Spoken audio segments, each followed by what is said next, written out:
তিন নম্বরে মারিয়াম আলাইহিস সালাম, আজীব একটা মহিলা, স্বামী ছাড়া তার পেটের ভেতরে সন্তান দিয়েছে কে? আবার উনার নামে কোরআনে একটা সূরা দিয়েছে কে? কি নাম? সূরাতু মারিয়াম। কাফ হা ইয়া আইন সাদ, যিকরু রাহমাতি রাব্বিকা আবদাহু যাকারিয়া। আল্লাহু আকবার। কি সুন্দর সূরা, কি অন্তমিল, কি চমৎকার ঘটনার বর্ণনা। উনার নামেও সূরা, উনার ফ্যামিলির নামেও সূরা। উনার আব্বার নাম ইমরান, মায়ের নাম হান্না বিনতে ফাখুজ। উনাদের ফ্যামিলিটা আল্লাহর কাছে এত প্রিয়, আল্লাহর একটা সূরা দিলেন ইমরানের পরিবারের সূরা। কোন? সুবহানাল্লাহ। কোরআনের 3 নাম্বার সূরা, সূরাতু আলে ইমরান। কি নাম? সূরাতু। আবার কোরআনে আল্লাহ ওনাকে বলেছেন সিদ্দিকা, মানে সত্যবাদী নারী। আবার আল্লাহ বলেছেন ওয়ালাইসা যাকারু কাল উনসা, এটা এমন মেয়ে কোন পুরুষ এই মেয়ের মতো হতে পারে? ওনার মা হান্না বললেন, আল্লাহ আমার পেটে ছেলে না মেয়ে আমি জানি না। যখন মারিয়াম পেটে, আল্লাহ ছেলে হোক মেয়ে হোক বাইতুল মুকাদ্দাসের খাদেম হিসেবে তুমি কবুল করে নাও। আমার পেটে যা আছে তোমার জন্য মানত করে দিলাম। কিন্তু ভূমিষ্ঠ করার পরে দেখে মাইয়া, ভূমিষ্ঠ করার পরে দেখে কি? মেয়ে। ভাবছিল ছেলে, ছেলে হইলে খাদেম হবে, এখন মেয়ে। আল্লাহ বলে চিন্তা করো না, সাধারণ মেয়ে না। ওয়ালাইসা যাকারু কাল উনসা, এটা এমন মেয়ে কোন ছেলেরাও এই মেয়ের মতো হতে পারে। এই মেয়েকে দিয়ে দেওয়া হলো Baitul Maqdis, one of the major 3 mosques in Islam. ইসলামের সর্বশ্রেষ্ঠ 3টা মসজিদের একটা।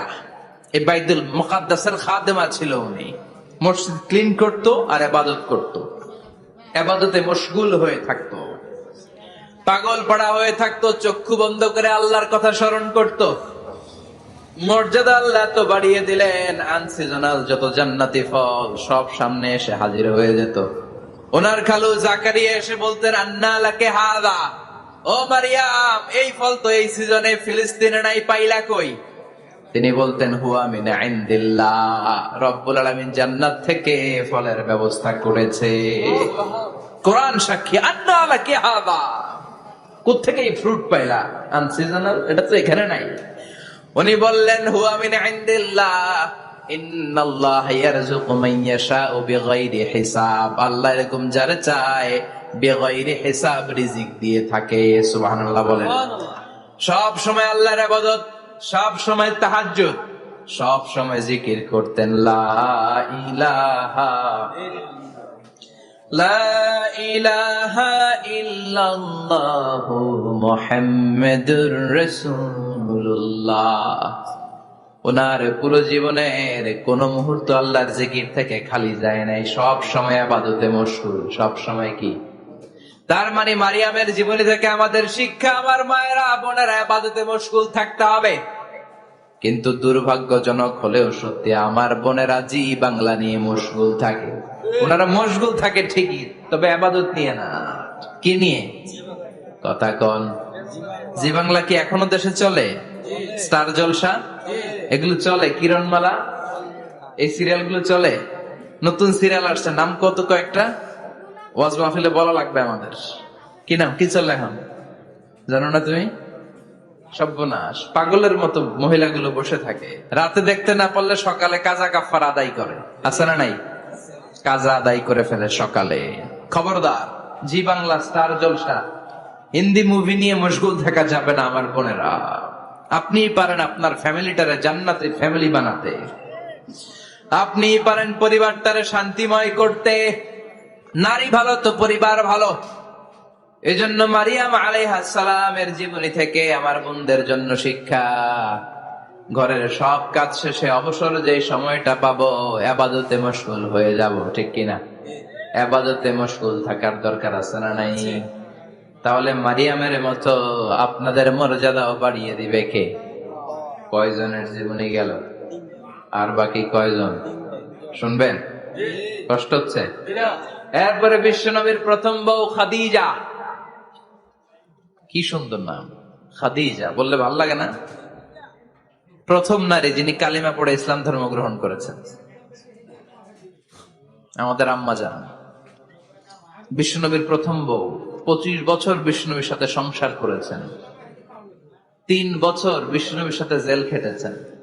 শিয়াবে আবি তালেবে কেমন বউ, জামাইও জেলখানায়, বউ জেলখানায়। বিশ্বনবীর সবগুলো বাচ্চা সন্তান, ছেলে মেয়ে এই মহিলার গর্ভ থেকে এসেছে, একজন ছাড়া, ইব্রাহিম। ইব্রাহিম বিশ্বনবীর আরেক বউ মারিয়ার গর্ভে এসেছে, বাকি সব খাদিজার গর্ভে। যে আমরা ফাতেমা, বিশ্বনবীর কন্যার নাম কি? ফাতেমার মায়ের নাম কি? খাদিজা। সুবহানাল্লাহ। ফাতেমা, রোকাইয়া, উম্মে কুলসুম, জায়নাব, এই 4 জনের মাই খাদিজা। আবার আব্দুল্লাহ, কাসেম, এদের মায়ের নামও খাদিজা। বিশ্বনবীর সব সন্তান এসেছে খাদিজার পেট থেকে। বরকত বেশি না কম? বিশ্বনবী ভয় পেলে খাদিজার কাছে গেলে ভয় কেটে যেত, সাহস যোগাতেন, শেল্টার দিতেন, ছাতার মতো মাথার উপরে দাঁড়িয়ে থাকতেন। আল্লাহু আকবার। বিশ্বনবী বলতেন, রুজিক তো হুব্বাহা, খাদিজার ভালোবাসা আমার অন্তরে আল্লাহ রিজিক হিসেবে দিয়েছে। আবার বিশ্বনবী বলতেন, আল্লাহ যে কিয়ামতের দিন বন্ধু বন্ধুরে চিনবে না, ভাই ভাইরে চিনবে না, কেউ কাউরে চিনবে না, ওই কঠিন দিনে আমি আমার খাদিজারে যেন ভুলে না যাই, আমার খাদিজারে যেন দেখা মাত্রই চিনতে পারি এটা আমার খাদিজা। খাদিজাকে নিয়ে মা আয়েশা একদিন একটা কটু কথা বলেছিল। ও নবী, কবে আপনার এই বুড়ি মহিলা, বুড়ি বউ খাদিজা ইন্তেকাল করেছে, তারপরে কত সুন্দরী সুন্দরী বউ আমরা এসেছি, আমার ভালো লাগে না? খালি বুড়ির কথা কেন? খালি বুড়ির কথা স্মরণ করেন। আমরা আছি, আমাদের দিকে তাকান, আমরা কত সুন্দরী, আমরা কত ভালো। বিশ্বনবী রেগে গেলেন, মা আয়েশাকে এইভাবে ধরলেন।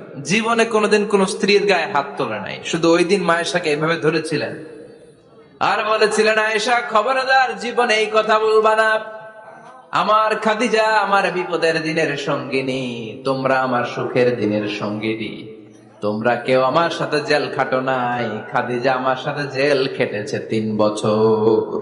কয় বছর?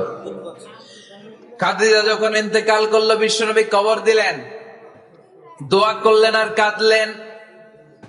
সাহাবারা দোয়া শেষে চলে যায়। আবু বকর বললেন, নবী কবর দেয়া হলো, খাদিজাকে দোয়া করা হলো, এবার চলেন। বিশ্বনবী তবুও যান না। বিশ্বনবী বললেন, আবু বকর তোমার মনে চাই তুমি ঘরে ফিরে যাও, আমি যাব না, আমি দাঁড়িয়ে থাকবো। খাদিজার কবরের 3টা প্রশ্নের জবাব আমি বিশ্বনবী দিয়ে তারপরে ঘরে ফিরে যাব।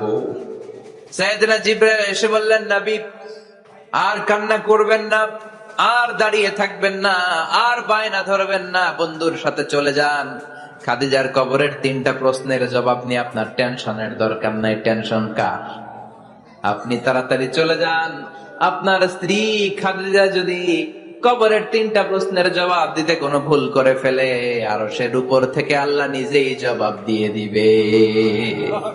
আল্লাহু আকবার। কি মহিলা ছিল! বিশ্বনবীকে সবসময় আগলে রেখেছে, শেল্টার দিয়েছে, প্রতিভক্ত ছিল। খাবার নিয়ে বিশ্বনবীর জন্য এদিক সেদিক যেতেন, বিশ্বনবী না আসলে খেতেন না। বিশ্বনবীকে কলিজার চাইতো বেশি ভালোবাসতো, পতি যা বলবে তাই শুনতো। ও মায়েরা, খাদিজাতুল কুবরার জীবনী থেকে আপনাদের জন্য শিক্ষা হলো প্রতিভক্তি। কি ভক্তি? এখন প্রতিভক্তি নাই, আমরা করি নারী ভক্তি। এখন নারী নির্যাতন কমে গেছে বাংলাদেশে, বেড়ে গেছে পুরুষ নির্যাতন। কথা কর। এখন আমরা ভক্তি করা লাগে, আমরা ভক্তি না করলে ঘরে খাওয়ান নাই, এরকম ঝামেলা আছে না নাই? কথা বলেন। আপনাদের নাগাইশের মহিলারা অনেক ভদ্র, নাগাইশের মহিলারা নিশ্চয়ই পতিকে অনেক ভক্তি করে। মায়েরা, বোনেরা, আপনার স্বামী যদি আপনার উপরে নাখোশ থাকে, আপনার এবাদত আপনাকে বাঁচাতে পারবে না। বিশ্বনবী ফাতেমাকে বললেন, ফাতেমা তুমি বিশ্বনবীর মেয়ে হতে পারো, কিন্তু আলী যদি তোমার উপরে নাখোশ থাকে, তোমার সব শেষ, সব শেষ। আবার বিশ্বনবী বললেন, আমি যদি এক আল্লাহ ছাড়া কারো সামনে মাথাটা নত করার বিধান দিতাম, এক আল্লাহ ছাড়া যদি কাউকে সেজদা করতে আমি বলতাম, আমি দুনিয়ার সব নারীদের বলতাম স্বামীর পায়ে সেজদা দিয়ে পড়ে থাকো। কি সম্মান আল্লাহ দিলেন স্বামীকে! আপনার জান্নাত আপনার স্বামীর ভেতরেই। স্বামীকে সন্তুষ্ট করেন, স্বামীর আনুগত্য করেন, দেখবেন ফ্যামিলিটা সুন্দর হবে। আর স্বামীরা স্ত্রীদেরকে ভালোবাসেন, স্ত্রীদেরকে ভালোবাসার গল্প শোনাবেন, দামি দামি শাড়ি কিনে দিবেন, তারপরে রাত্রিবেলা গান শোনাবেন। আধরাতে যদি ঘুম ভেঙে যায়, মনে পড়ে মোরে প্রিয়, চাঁদ হয়ে রব আকাশের গায়ে, বাতায়ন খুলে দিও। এই গানগুলো শুধু বউয়ের গান, শালীর গান না, বাবির জন্য না, চাচাতো বোনের জন্য না। উল্টা পাল্টা জায়গায় করলে গুনাহ আছে না নাই? স্ত্রীর সাথে প্রেম নিবেদন করেন, ভালোবাসা নিবেদন করেন, সংসারটারে শান্তিপূর্ণ করে দিবে কে? তার মানে খাদিজাতুল কুবরার জীবনে থেকে শিক্ষা কি? বললা গেছি কি শিক্ষা? প্রতিভক্তি। কি ভক্তি? স্বামীকে ভক্তি করা লাগবে, তা না হলে জান্নাত নাই। এরপরে বিশ্বনবীর একমাত্র কুমারী বউ নাম কি? আয়েশা। বিশ্বনবী বললেন, উরিতুকি ফিল মানামি সালাসা লায়াল। আয়েশা, বিয়ের আগে তোরে কিন্তু আমি 3 বার স্বপ্নে দেখছিলাম। সুবহানাল্লাহ কইবেন না? বড্ড খুশি হয়ে গেলেন আয়েশা। এরপরে বললেন, 3 বার স্বপ্ন দেখার পরে তোমার ব্যাপারে মনের মধ্যে কেমন কেমন যেন ভালো লাগে। তারপরে একটা ছোট্ট কাগজের মধ্যে, জান্নাতি কাগজ, রেশমি কাপড়ের মধ্যে তোমার চেহারাটা এনে জিব্রাইল বললেন, দেখেন নবী কেমন লাগে। আমি কইলাম ভালো লাগে। কার মেয়ে? আপনার বন্ধু আবু বকরের মেয়ে, বিয়ে করবেন নাকি? বিশ্বনবী বললেন, ও জিব্রাইল, তুমি যদি ঘটক হও, আল্লাহ যদি হয় কাজী, আমি মোহাম্মদ বিয়েতে রাজি। সুবহানাল্লাহ পড়েন। বিয়ে হয়ে গেল, কিন্তু ঘরে দামি ফার্নিচার নাই, টাকা পয়সাও তেমন নাই, কিন্তু আছে খালি সুখ। আছে কি? যেটা টাকা দিয়ে কিনা যায়, টাকা দিয়ে বাড়ি কিনা যায়, গাড়ি কিনা যায়, সুখ কিনা যায় নাকি? টাকা দিয়ে বিছানা কিনা যায়, বালিশ কিনা যায়, ঘুম কিনা যায় নাকি? কথা বলেন। এজন্য সুখ দেয়ার মালিক কে? দোকানে সুখ পাওয়া যায়? নাগাইশ বাজারে তো সুখ বেছে না, বেচতে নিয়ে যেতাম আজকে গাড়িতে করে। সুখ বেছে? কথা কন। সুখ পাওয়া যায় না। সুখ দেয়ার মালিক একজন, তিনি কে? মা আয়েশা একমাত্র কুমারী বউ, আদর করে তিনি ডাকতেন হুমায়রা, আবার মাঝে মাঝে ডাকতেন ইয়া আইশু। আয়েশা না, আইশু, সংক্ষেপ। এত ভালোবাসতেন মা আয়েশাকে। মা আয়েশা গ্লাসের যে জায়গা দিয়ে পানি খেতেন, বিশ্বনবী ওই জায়গায় মুখ লাগিয়ে পানি খেত। মা আয়েশা গোশতকে হাড্ডি ফেলে দিলে বিশ্বনবী ওই হাড্ডিটা নিয়ে চষতে শুরু করে দিত। এক বালতি থেকে পানি নিয়ে দুইজনে গোসল করত। আবার বিশ্বনবী মাঝে মাঝে বায়না ধরতো, মাঝে মাঝে রাগও করতো। সুবহানাল্লাহ কোন। স্বামী স্ত্রীর মধ্যে একটু রাগ আছে না নাই? রাগ থাকলে ওইটারে আবার ভালোবাসায় পরিণত করে দেয় কে? রাগ না থাকলে ভালোবাসা তো ভালোবাসাই না। রাগ থাকতেই হবে, তাইলে ভালোবাসার মর্ম বোঝা যায়। চিল্লায় বলেন ঠিক কিনা? ক্ষুধা না থাকলে খাবারের মর্যাদা বোঝা যায় না। সারাদিন পেট ভরা, খাওয়ার মজা বুঝবেন? ক্ষুধা, প্রচন্ড ক্ষুধা, তৃষ্ণার্ত, লেবুর শরবত পাইলে অমৃতের মতো লাগবে। প্রচন্ড ক্ষুধা, হাজি বিরিয়ানি পাইছেন 1 প্লেট, ইচ্ছে মতো খাবেন, কিন্তু পেট ভর্তি, হাজি বিরিয়ানি খাওয়া যাবে? এজন্য রাগ না থাকলে ভালোবাসা যে কত দামি, ভালোবাসা যে আল্লাহর পক্ষ থেকে কত বড় নেয়ামত বোঝা যায় না। মাঝে মাঝে মা আয়েশা রাগ করতেন, শুনতেছেন? বিশ্বনবী বলেন, আয়েশা কখন তুমি রাগ করো, কখন তুমি আমারে ভালোবাসো আমি বুঝি। সুবহানাল্লাহ পড়েন। মা আয়েশা বললেন, কেমনে বুঝেন? বিশ্বনবী বললেন, যখন তুমি রাগ করো তখন নামাজের পরে দোয়ার মধ্যে বলো, ও ইব্রাহিম আলাইহিস সালামের আল্লাহ, আপনি আমার উপর দয়া করেন। তার মানে তুমি রাগ করে আছো, আমার নাম নাও নাই। আর যখন আমার উপর খুশি থাকো, নামাজের পরে দোয়াতে বলো, মুহাম্মদ সাল্লাল্লাহু আলাইহি ওয়াসাল্লামের আল্লাহ, আপনি আমাদের উপর রহমত করে।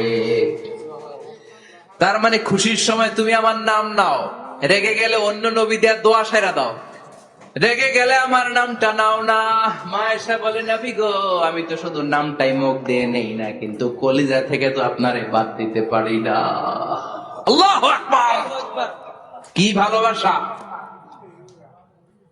মা আয়েশা বলতেন, আমি যখন বিশ্বনবীর সাথে শীতের রাতে এক লেপের নিচে ঘুমাতাম, তখনও জিব্রাইল অভিনাজিল করত। সুবহানাল্লাহ নাই?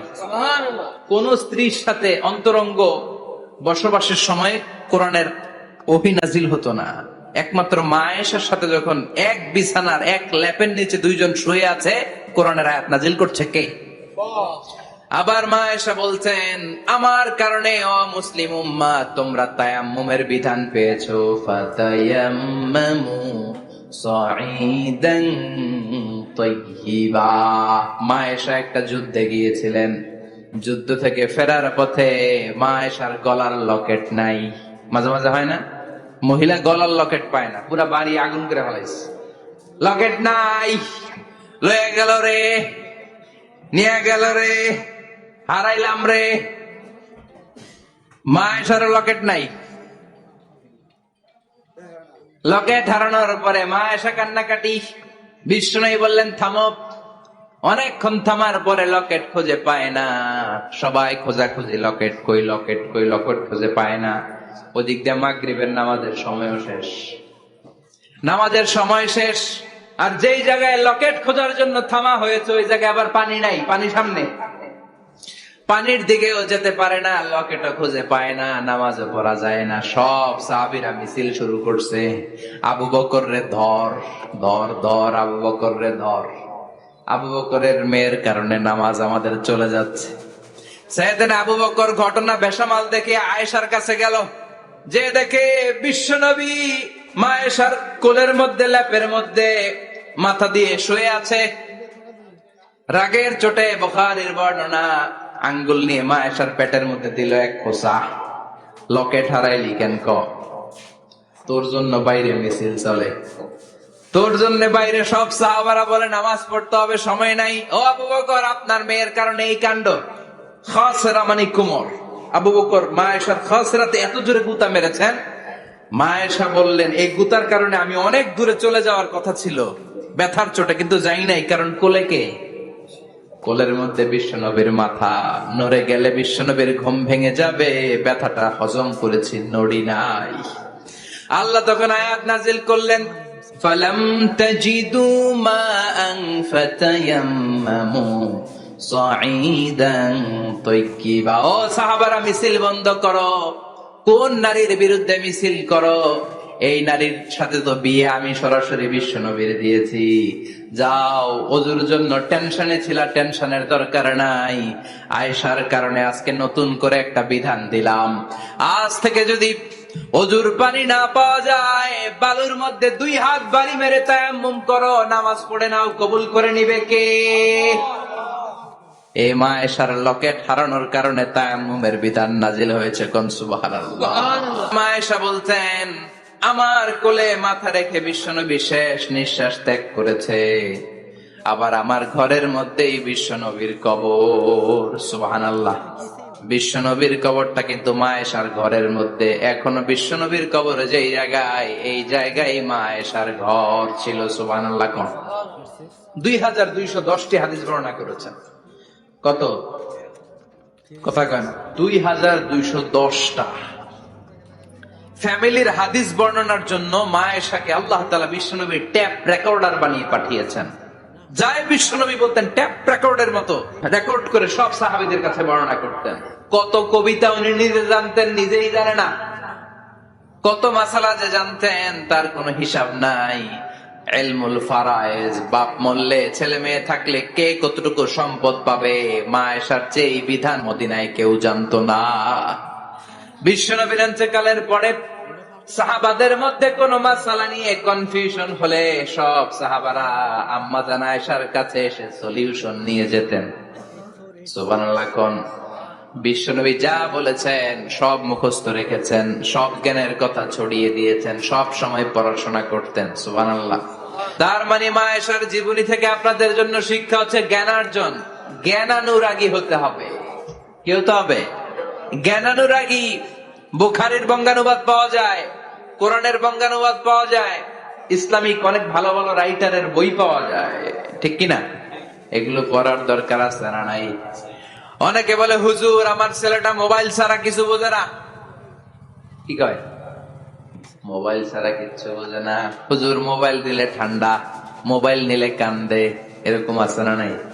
এর কারণ হাজব্যান্ড ওয়াইফ দুইটার কাছে সবসময় মোবাইল। কথা কর। বাবার কাছেও মোবাইল, মায়ের কাছেও মোবাইল, তো ছেলে মোবাইলের জন্য কাঁদবে না তো কি করবে? বাবার হাতেও যদি বই থাকে, মায়ের হাতেও যদি বই থাকে, ছেলে মোবাইল চাবে নাকি? ছেলেও চাবে বই, ছেলে চাবে কি?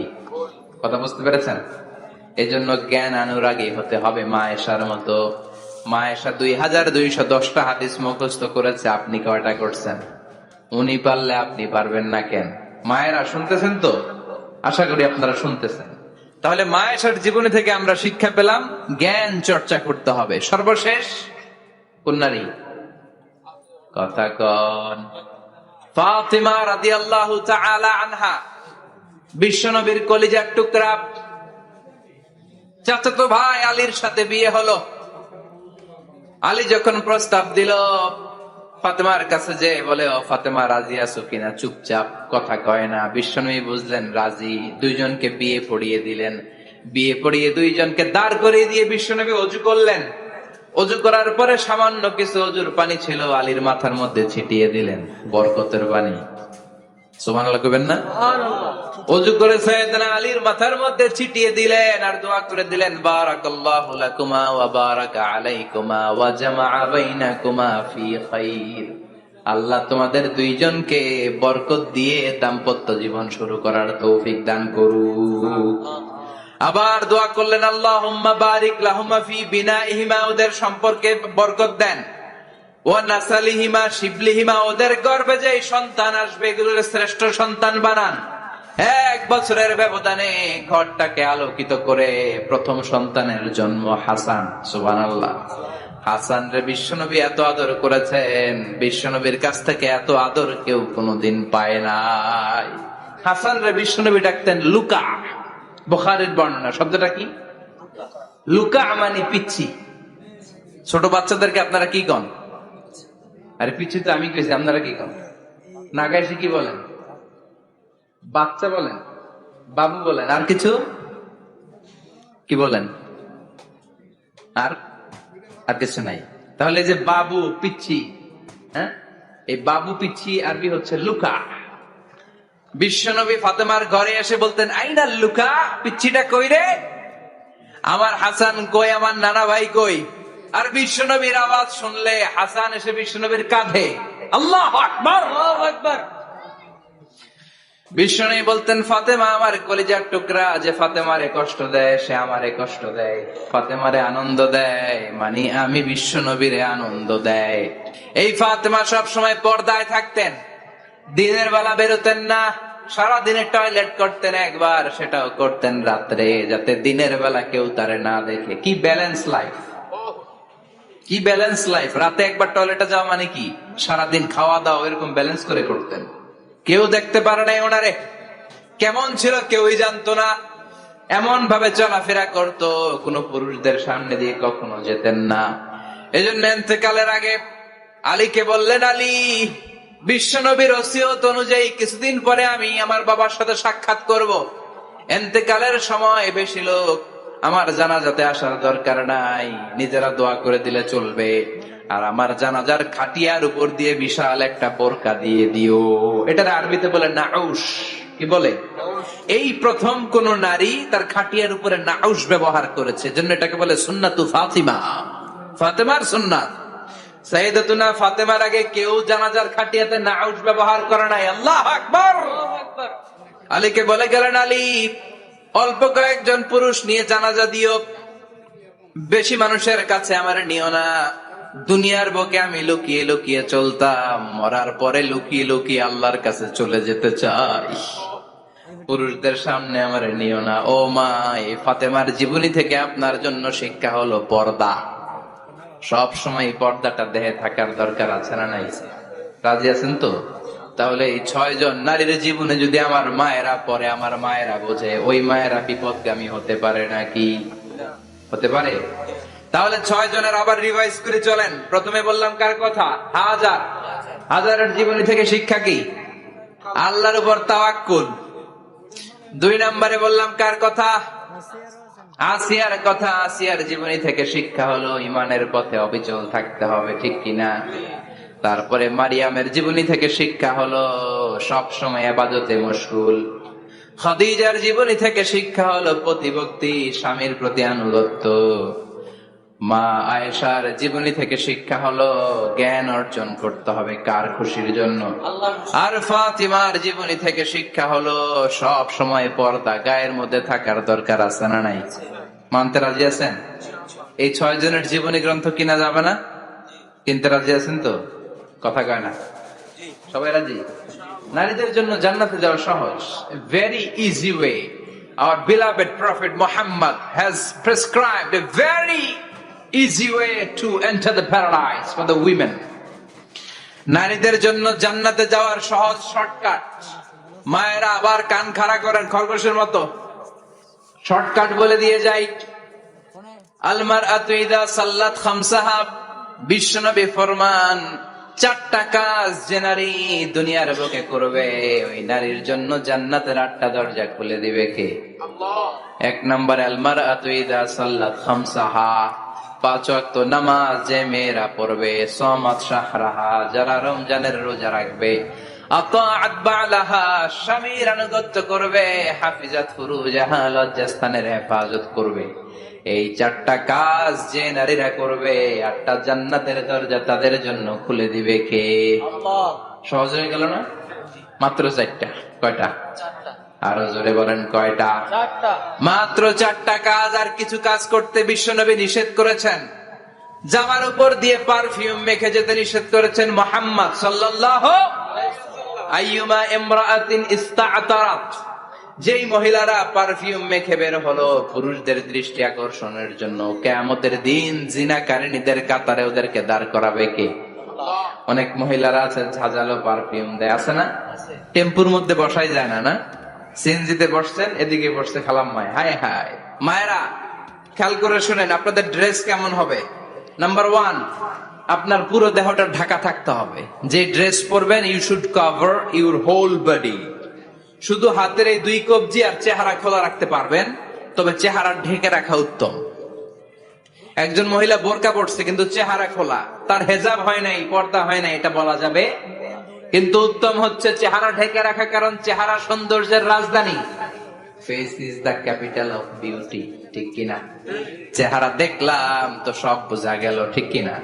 কেমন মাধুর্যতা আছে, দেখতে কেমন সুন্দরী কিনা সব বোঝা যায়। এজন্য চেহারাটাও ঢেকে রাখবেন, চোখটা খোলা রাখবেন। বিশ্বনবীর স্ত্রী উম্মে সালামা বলে, দেখার জন্য আমার 2 চোখের দরকার নাই, লাগবে 1 চোখ। উনি আরেক চোখের মধ্যে আরেক কাপড় দিয়ে রাখতেন, এমনি তাকাইতেন। সাহাবারা বলতেন উনারা দেখলে আমরা দিতাম দৌড়, ভয় লাগতো। চোখ একটা দেখা যায় আর একটা খোলা, ওনারা দেখে আমরা এদিক সেদিক পালিয়ে যেতাম। আবার অনেক মহিলারা পা ঢাকে না, পা কিন্তু পর্দার অন্তর্ভুক্ত। সব সময় মেয়েরা পা মোজা পরে বেরোতে হবে, পা দেখানো যাবে না। হাদিসে এসেছে শুধু হাত এতটুকু, পা কিন্তু পর্দার অন্তর্ভুক্ত। উম্মে সালামা বললেন, ইয়া রাসূলুল্লাহ, আমরা তো হাঁটতে গেলে অনেক সময় পা দেখা যায়। বিষ্ণু বললেন, তাই? তাহলে 1 বৃহৎ নিচ দিয়ে কাপড় বাড়াও। উম্মে সালামা বললেন, জোরে হাঁটলে তো তারপরও দেখা যাবে। বিষ্ণু বললেন, 1 হাত বাড়াও, ধুলাবালি সহ টানবা, তারপরও পায়ের 1 ইঞ্চি দেখানো যাবে। তাহলে ড্রেস কোডের প্রথম নিয়ম হচ্ছে পুরো দেহ ঢাকবেন। 2 নম্বরের নিয়ম, পোশাক ঢিলে ঢালা হবে না টাইট ফিটিং? আরো জোরে বলেন। আছি আমরা কোন জামানায়, লাজ শরম গেছে হারায়, পাতলা শাড়ির বাহার, পাখি ড্রেস লেহেঙ্গা, পোশাক দেখে নারীর লাজে মরে যাই, হায় হায়। আছি আমরা কোন জামানায়, লাজ শরম গেছে হারায়, ঠিক কিনা? লাজ শরমের বালাই নাই। ঢিলে ঢালা হবে, টাইট ফিটিং হতে পারবে না। মোটা কাপড়ের হবে, যে আমার জুব্বা দেখছেন, আমি মহিলাকে পোশাক পরে ফেলেছি কিন্তু হেরা পরে না, এরকম মোটা হবে। মোটা কাপড়, কিচ্ছু দেখা যায় না, বাইনোকুলার দিয়েও দেখা যাবে না। আবার ঢিলে ঢালা আছে না নাই? আমরা পুরুষরা যেটা পরি এটা দিয়ে 3 মহিলার কাপড় হয়, ঠিক কিনা? কাপড় পরতে চায় না তারা, ওদের পোশাক আমরা নিয়ে নিচ্ছি। তার মানে ঢিলে ঢালা হবে, মোটা কাপড়ের হবে, টাইট ফিটিং হতে পারবে, আবার পুরুষদের পোশাক হতে পারবে। এই 4টা নিয়ম মেনে যে যেই ধরনের পোশাক পরেন, চাদর পরেন সমস্যা নাই, শাড়ি পরেন সমস্যা নাই, ব্লাউজ পরলে ফুল হাতা পরবেন সমস্যা নাই, মেক্সি পরলেও সমস্যা নাই, বোরকা পরলেও সমস্যা নাই, কিন্তু পোশাকটা শালীন পোশাক হতে হবে। কি পোশাক? সবাই বলেন শালীন পোশাক। পুরুষদের পোশাক পরা যাবে, কারণ বিশ্বনবী লানত করেছেন ওই নারীদেরকে যেই নারীরা পুরুষদের মতো সাজতে চায়। এরকম আছে না নাই? দেখলে বোঝা যায় না কোনটা ছেলে কোনটা মেয়ে, আছে না নাই? ইসলাম যে মর্যাদা আপনাদেরকে দিয়েছে আর কেউ দিয়েছে নাকি? ইসলাম বলে প্রথম সন্তান কন্যা সন্তান হলে ঘরের মধ্যে বরকত, আছে না নাই? মিন বারাকাতিল মারআতি তাবকিরুহা বিল ইনাস। একটা মেয়ের মধ্যে বরকত বেশি না কম কেমনে বুঝবেন? তার প্রথম সন্তান যদি মেয়ে হয় তাহলে বুঝবেন এই মেয়েটা বরকতওয়ালা মেয়ে। এই মেয়ে আপনার জীবনে অনেক কিছু নিয়ে আসবে। সুবহানাল্লাহ কইতে পারেন না? কিন্তু অনেক ডাকাইত আছে, মেয়ে হইলে অখুশি হয়, ছেলে হইলে পাড়ার সবারে জিলাপি খাওয়ায়, পাড়ার সবারে মিষ্টি খাওয়ায়, মেয়ে হইলে কিচ্ছু খাওয়ায় না, আছে না নাই? কিন্তু আমরা মেয়ে হলে খুশি হব। কার কার প্রথম সন্তান মেয়ে? হাত তোলেন। হ্যাঁ, অনেকে আছে তো মাশাআল্লাহ, আপনারা অনেক বরকতময়, আলহামদুলিল্লাহ। হাত নামান। আমারও প্রথম সন্তান মেয়ে, তিনটাই মাইয়া। জান্নাত একটা আমার দিয়েন, তার মানে 3 জান্নাতের মালিক। মাশাআল্লাহ, আল্লাহ বাইরে তুমি কবুল করো। তার মানে কোন ঘরে যখন মেয়ে আসে আল্লাহ বলে ঘরটা বরকতময়। মেয়েটা যখন বড় হতে শুরু করে মেয়েটা ভাইয়ের জন্য বরকতময়। মেয়ে যখন বিয়ের উপযুক্ত হয় বাবার জন্য বরকতময়। 2 মেয়ে মানে বাবার 2 জান্নাত, 3 মেয়ে মানে 3 জান্নাত। সুবহানাল্লাহ। আবার যখন স্বামীর কাছে যায় ইসলাম বলে ওই স্বামী আল্লাহর কাছে সেরা, যেই স্বামী বউয়ের কাছে সেরা। বউ যদি আপনারে ভালো বলে আপনি আল্লাহর কাছে ভালো, বউ যদি খারাপ বলে আপনি আল্লাহর কাছে খারাপ। তার মানে ব্যালেন্স করেছে ইসলাম। স্বামীরও আনুগত্য করতে বলেছে, আবার স্বামীকেও বলেছে স্ত্রীকে ভালোবাসতে, ঠিক কিনা? কথা বলে। এবার আরেকজনের স্ত্রী, ইসলাম বলে তোমার হাত যদি বউয়ের হাতের সাথে মিলাও 2 হাতের সগীরা গুনাহ মাফ করে কে? স্ত্রীর দিকে যখন তাকাও তোমার চোখের সগীরা গুনাহ মাফ করে কে? প্রতি মাসে মাসে স্ত্রীর কাপড় চোপড় আর কসমেটিক্স কেনার জন্য যে টাকাটা দাও এই টাকাটা সদকা হিসেবে কবুল করবে কে?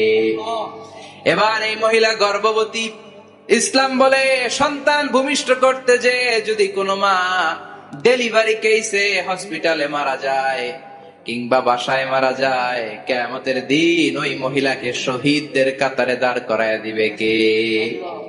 বাচ্চা ভূমিষ্ঠ করতে যে শাহিদা, শহীদদের কাতারে। আর সুন্দর মতো যদি আসে, আল জান্নাতু তাহতা আকদামি উম্মাহাতিকুম, মায়ের পায়ের নিচে সন্তানের বেহেশত, আছে না নাই? জোরে বলেন। এজন্য ইসলাম বলে খবরদার, মায়ের মর্যাদা সবচেয়ে বেশি। এক সাহাবী বললেন ইয়া রাসূলুল্লাহ কার সাথে ভালো আচরণ করব, বাবার সাথে নাকি মায়ের সাথে? নবী বললেন মায়ের সাথে, এরপরে মায়ের সাথে, তারপরে মায়ের সাথে, তারপরে কার সাথে? তারপরে তোমার পিতার সাথে। মায়ের মর্যাদা কয় গুণ বেশি? ওগো মা তুমি এই ধরনের শ্রেষ্ঠ নেয়ামত, তোমারই পদ তলে রয়েছে জান্নাত। ওগো মা তুমি এই ধরনের শ্রেষ্ঠ নেয়ামত, তোমারই পদ তলে রয়েছে জান্নাত। সুবহানাল্লাহ। আমি বলি আমাদের পায়ের নিচে থাকে মোজা, জুতা আর বালু, আর মহিলাদের পায়ের নিচে জান্নাত। এই পৃথিবীটারে 1000 বার বিক্রি করলে জান্নাতের একটা চেয়ারের দাম হবে না। সুবহানাল্লাহ পড়ে। আর যেই জান্নাত মায়ের পায়ের নিচে পড়ে আছে ওই পায়ের দাম বেশি না কম? বেশি। এজন্য মায়েদের সাথে ভালো আচরণ করতে হবে। ইসলাম নারীকে দিয়েছে ইবাদতের অধিকার। নারীরা যদি মহিলা সমাবেশে যেতে চায় কোনো পুরুষ বাধা দিতে পারবে? নারী যদি মসজিদে নামাজ পড়তে যেতে চায় বাধা দিতে পারবে? নাগাই শিখে আছে মহিলাদের নামাজের জায়গা?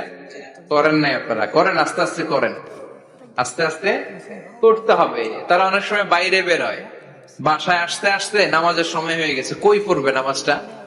মসজিদে সুযোগ করে দেন, মসজিদে পড়বে। তবে ঘরে পড়া উত্তম, ঘরে পড়লে বেশি সওয়াব। সুবহানাল্লাহ। তার মানে ইবাদতের অধিকার। ইসলাম নারীকে দিয়েছে শিক্ষার্জনের অধিকার। আপনার ছেলেকে স্কুলে পাঠান, শুধু ছেলেকে নয়, আমরা বলি আপনার ছেলেকেও পাঠান, মেয়েকেও পাঠান, ঠিক কিনা? আপনার ছেলেকে মাদ্রাসায় পাঠান, মেয়েকেও পাঠান। শিক্ষা সবার জন্য। বিষ্ণু বলেছেন আল্লিমু বানাতাকুম সূরাতান নূর, তোমরা তোমাদের মেয়েদেরকে সূরা নূর শিখাও। কোন সূরা? কথা কন। ও আমার মায়েরা, আপনাদের জন্য রব্বুল আলামিন সব হকের কথা সূরাতুন নূরে বলেছে। আল্লিমু বানাতাকুম সূরাতান নূর, তোমরা তোমাদের নারীদেরকে সূরাতুন নূর শিক্ষা দাও। ও আমার মায়েরা, আজ থেকে সূরাতুন নূরের অর্থ পড়বেন, তাফসীর পড়বেন, ঘরটারে বরকতময় করে দিবে কে?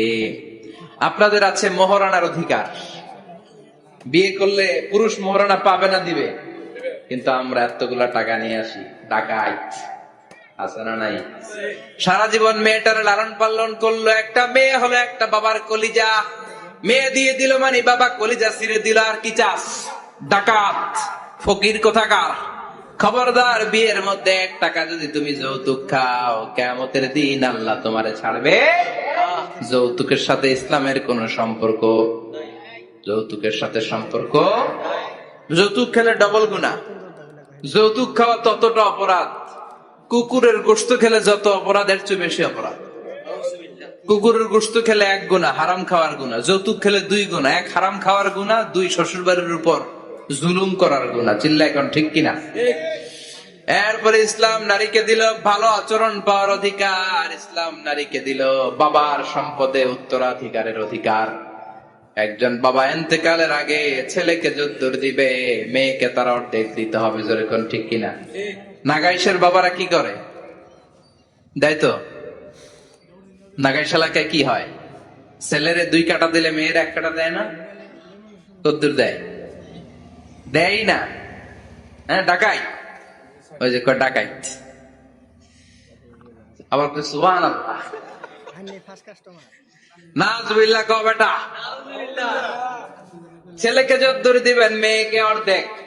ইউসিকুমুল্লাহু ফি আওলাদিকুম লিযযাকারি মিসলু হাযযিল উনসায়াইন। ও আমার বাবারা, সম্পদ হলো হাতের ময়লা, আপনি চলে যাবেন, সম্পদ থেকে যাবে। ছেলেরা যদ্দুর দিবেন, মেয়েরে অর্ধেক। কার কথা? মানতে রাজি আছেন তো? একজন প্রশ্ন করেছে যে অনেক মেয়েরা ডিজাইন করা বোরকা পরে, এত ডিজাইন করে যে তাকিয়ে থাকতে মনে চায়। মানে বোরকা পরার কারণে আরো বেশি তাকায় থাকতে মনে আছে, এরকম ঝামেলা আছে না? নাই না, এরকম ঝিলিমিলি ঝিলিমিলি বিভিন্ন ধরনের ডিজাইন করা, অতিমাত্রায় ডিজাইন, যেটা মানুষের দৃষ্টি আকর্ষণ করতে পারে, এরকম বোরকা পরা যাবে না। বোরকা হতে হবে ঢিলে ঢালা, বোরকা হতে হবে মোটা কাপড়ের, বোরকা হতে হবে আপনার সেফ গার্ড। ওই বোরকায় যদি আপনার সর্বনাশের কারণ হয়, তাহলে তো এই বোরকা দিয়ে কোনো লাভ নাই। চিল্লা এখন ঠিক কিনা? আসসালামু আলাইকুম রাহমাতুল্লাহ। হুজুর, দত্তক পালার সুবিধা সম্পর্কে বা লাভ সম্পর্কে কিছু বললে ভালো হতো। দত্তক পালা জায়েজ আছে, ইয়াতিম হিসেবে পালবেন। বিশ্বনবী বলতেন, আনা ওয়া কাফিলুল ইয়াতীমি ইয়াউমাল কিয়ামাতি কাহাতাইন। আমি আর যারা ইয়াতিম পেলেছে তারা 2 জন একসাথে এইভাবে থাকবো। আমি এই রুমে, ইয়াতিমের রক্ষণাবেক্ষণকারী এই রুমে। সুবহানাল্লাহ।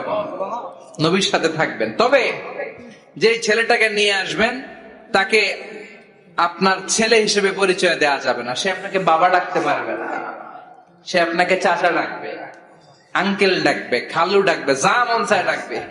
আপনাকে আব্বা এটা বলতে পারবে না। সে বলতে পারবে চাচা, সে বলতে পারবে খালু, সে বলতে পারবে মামা। আমার বোনেরা, আপনাদের জন্য যা বলেছি কিফায়া, নাকতাফি বিহাদাল কদর, এতটুকুই আমি যথেষ্ট মনে করি। এজন্য এই 6 জন নারীর জীবনী আমাদেরকে জানতে হবে, আমাদেরকে হেজাব পালন করতে হবে আমাদের সিকিউরিটির জন্য। ইসলাম আমাদেরকে যে অধিকার দিয়েছে কেউ দেয় নাই। ইসলাম যে বিধান দিয়েছে আমাদের ভালোর জন্যই দিয়েছে, ঠিক কিনা? আল্লাহ আমাদের সবাইকে কথাগুলো বোঝা ও আমল করবার তৌফিক দান করুক। আমরা পড়ি আমিন।